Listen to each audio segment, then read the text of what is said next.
शिवाय, शिवाय नमः। ओम ओम नमः शिवाय, शिवाय नमः। ओम ओम नमः शिवाय, शिवाय नमः। ओम। आचार्य श्री बटुक भाई व्यास आज किसी परिचय के मोहताज नहीं है। परम शिव भक्त, अग्रिम रुद्राक्ष विशेषज्ञ, कथा व्यास, वैदिक वास्तुशास्त्री हैं। रुद्राक्ष के शिवलिंग को 2 बार भारत के प्रतिष्ठित लिम्का बुक ऑफ रिकॉर्ड्स में स्थान मिला है। पिछले 20 साल से रुद्राक्ष के ऊपर आध्यात्मिक संशोधन करते आ रहे हैं। श्री व्यास जी पिछले 24 साल से महाशिवरात्रि का दिव्य अनुष्ठान करते आ रहे हैं, जिसमें मुख्य रूप से रुद्राक्ष के शिवलिंग का निर्माण किया जाता है। हमें तो लगता है कि भोले भंडारी ने बटुक भाई को निमित्त बनाकर विराट रुद्राक्ष शिव के आकार से अपना विराट स्वरूप बनाकर विश्व को रुद्राक्ष एवं रुद्राक्ष महाशिवलिंग को दिव्य अनुभूति करा रहे। इंग्लैंड और अमेरिका जैसे संपन्न देशों में पूज्य श्री बटुक भाई व्यास रुद्राक्ष कथा, शिव कथा, सत्संग एवं रुद्राक्ष प्रचार प्रसार के लिए भारत में ही नहीं विदेशों में भी करते रहे हैं। रुद्राक्ष से सभी समस्याओं का समाधान हुआ है, ऐसा वे स्पष्ट रूप से मानते हैं। भगवान शिव जी के नाम स्मरण मात्र से हमारे सभी संताप का नाश होता है। भगवान शिव जो स्वयं अजन्मा हैं, योगी राज हैं, परमेश्वर हैं, देवाधिदेव महादेव हैं, इन्हीं की कृपा से ये सब विद्यमान है। पत्ता भी इनकी कृपा बिना नहीं हिलता। स्वयं वैभवी न होने के बावजूद वो अपने भक्तों को वैभव देने वाले अवघड़दानी और परम कृपालु परम तत्व हैं। स्वयं देखने में मंगल नहीं हैं, मगर वरदान देने में बाबा परम मंगलकारी हैं। परम वरदानी मंगलकारी भगवान शिव जी के नेत्रों से जो अश्रु बिंदु गिरे, उनमें से दिव्य शक्तिशाली रुद्राक्ष उत्पन्न हुआ। इस रुद्राक्ष की महिमा अपरंपार है। आज इसको पृथ्वी वासियों के लिए अमृत बिंदु कहें तो भी अतिशयोक्ति नहीं है। ये रुद्राक्ष स्वयं शिव ही तो है। तभी तो नारेश्वर के नाथ श्री रंग अवधूत महाराज गुरु लीलामृत में लिखते हैं कि रुद्राक्ष पर रुद्रशूल से अभिषेक करना लिंगार्चन है। एक रुद्राक्ष शिवलिंग के समान है, तो जहाँ लाखों रुद्राक्ष लगे हों एक शिवलिंग में, तो उसे महाशिवलिंग ही कह सकते हैं, जिसके दर्शन मात्र से ही मनुष्य के सारे पापों का नाश होता है।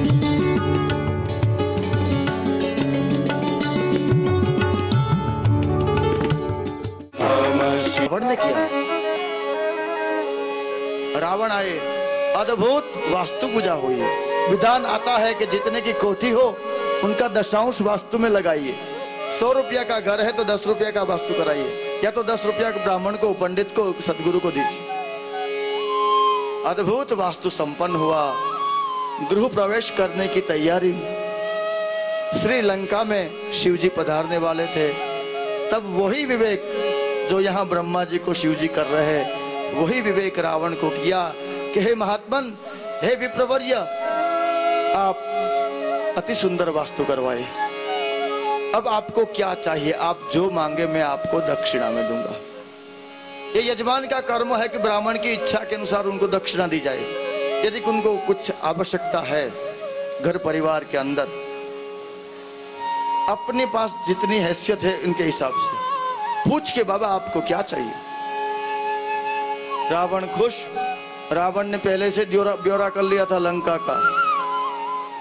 बोला कि जिस लंका का हमने वास्तु किया वही कोठी आप हमें दे दो। भक्तवत्सल भक्ताभिमानी भगवान शिव ने कहा तथास्तु। चलो माता कैलाश। इतनी मेहनत से श्रीलंका को बनाया और रावण को देके चले गए। ऐसे आओ ढौदानी। भगवान शिव के बारे में कई प्रकार की बातें चल रही है। कोई सोचने का सवाल ही नहीं। शिव के बारे में जो कुतर्क करता है, मेरी दृष्टि से, मैं तो मतिमंद हूं मगर फिर भी कहता हूं कि वो अभागा है। कुतर को यम कामुषित मुखरयति मोहाय जगता। भगवान शिव के बारे में कुतर्क करके इस मोहपाश में बंध जाते हैं। नहीं तो शिरों को काट कर अपने किया जब,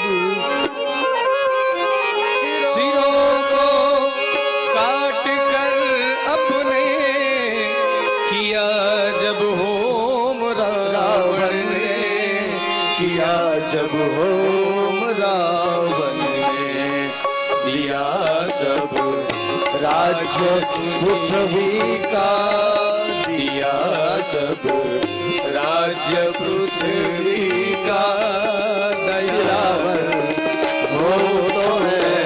इनसे दयालु कौन हो सकता है? कोई सवाल नहीं। भगवान शिव से अधिक दयालु इस जगत में कोई नहीं है। हो तो ऐसा हो, मीटे सब कष्ट भगतन के, सब कष्ट भगतन के, हो तो ऐसा हो। पहले ही बोला था मैंने, कहा एक पुष्पम एक बिल्वम एक लोटे जल की धार। पैसा वाला कितना भी बड़ा अभिषेक करवाए, उनसे बड़ा अभिषेक एक बिल्व पत्र एक लोटा जल की धार। जो भी मांगो, लंका चाहिए तो लंका दे।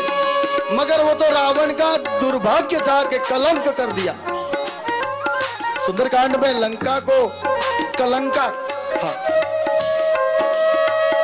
कि श्रीलंका को तू लंका रहना दे। हनुमान जी बोलते हैं कि रावण तू उसको कलंकित मत कर।